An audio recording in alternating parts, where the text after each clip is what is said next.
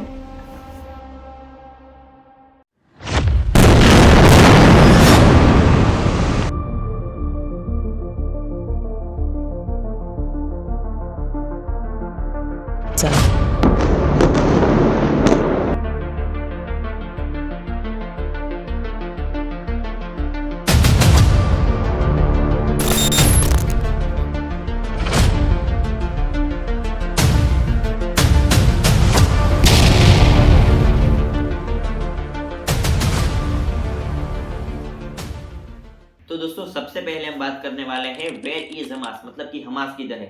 तो इंडिया के वेस्ट में जो इजराइल है, मतलब कि एक तरफ है समुद्र और दूसरी तरफ है इजराइल, उसके बीच में जो गाजा स्ट्रिप है वो उसमें जो गाजा शहर है वहाँ हमास का पहला कैंप है।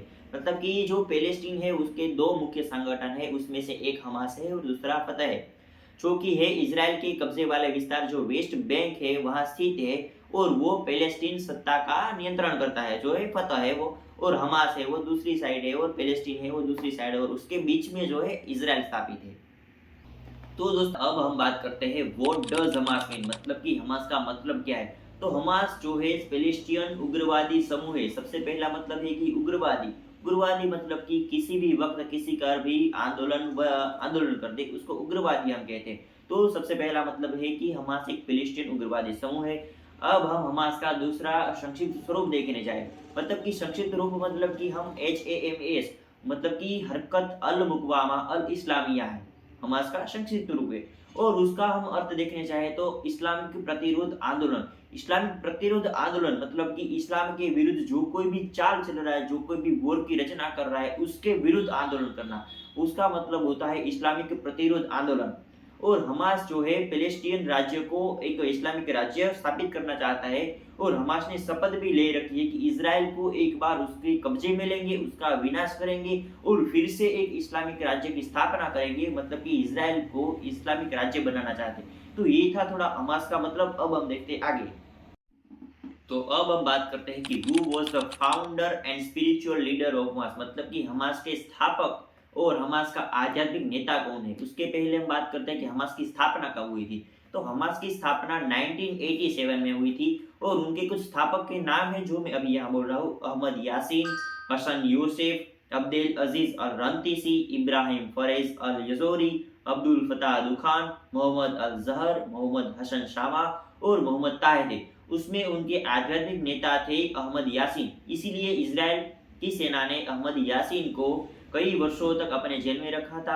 और अहमद यासीन थे, उन्होंने हमास की सेना का निरीक्षण भी किया था, और इजरायली सेना का फर्स्ट टारगेट होता था हमास के नेताओं पर। इसी के दौरान 2004 में अहमद यासीन की मौत हो गई थी। लेकिन हमास है वो इतना संगठन और ऐसा संगठन था कि 2007 में उसने गाजा पर कब्जा किया और 2007 से लेकर अभी तक गाजा पर हमास शासन कर रहा है। तो दोस्तों अब हम बात करते हैं कि what is the reason for the conflict between Hamas and Israel, मतलब कि हमास और इजराइल के बीच में जो ये संघर्ष चल रहा है उसके कारण क्या है। तो हमास ने 7 अक्टूबर को इजराइल पर हमला किया था। उसके कुछ रीजन है, उसमें कुछ मिला है कि आंतरिक रीजन है, पॉलिटिकल रीजन है और कुछ रिलीजन मतलब कि धार्मिक रीजन है। उसमें मेन रीजन ये है कि कई वर्षों से रुकी हुई इजरायली और फिलिस्तीन शांति वार्ता पर अब तक कोई हलचल नहीं हुई। मतलब कि जो इजराइल और हमास है और जो पैलेस्टीन है उसमें उसके शांति वार्ता चल रही थी, उसमें कोई भी अभी हलचल नहीं है। उसके कारण भी मेन रीजन है कि हमास ने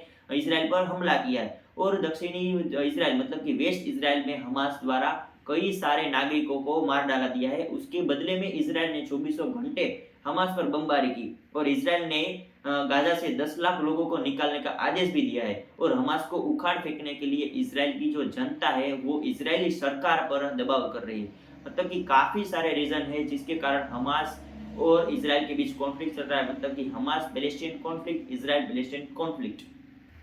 हमास एक पैलेस्टीन स्वतंत्र राज्य चाहता है जिसमें 1967 में पैलेस्टीन कब्जे वाली जमीन भी शामिल है। वो भी जमीन हमास कहता है कि हमें चाहिए, लेकिन इजराइल इस पर विवाद किया है कि वो जमीन है वो हमारे भाई के साथ संबंधित है, वो नहीं, इसलिए कुछ विचार उसमें भी है। और नवंबर 2022 के अंत में बनी इजराइल की सरकार को उसके इतिहास में सबसे कट्टरपंथी माना जाता है। फिलिस्तीन जमीन के यहूदी बस्तियों का विस्तार करने और वेस्ट बैंक के हिस्से पर कब्जा करने की संभावना चर्चा हुई। मतलब ये कुछ कारण है कि और हमारे हमास के मैंने हो सके अच्छा लगे वीडियो को लाइक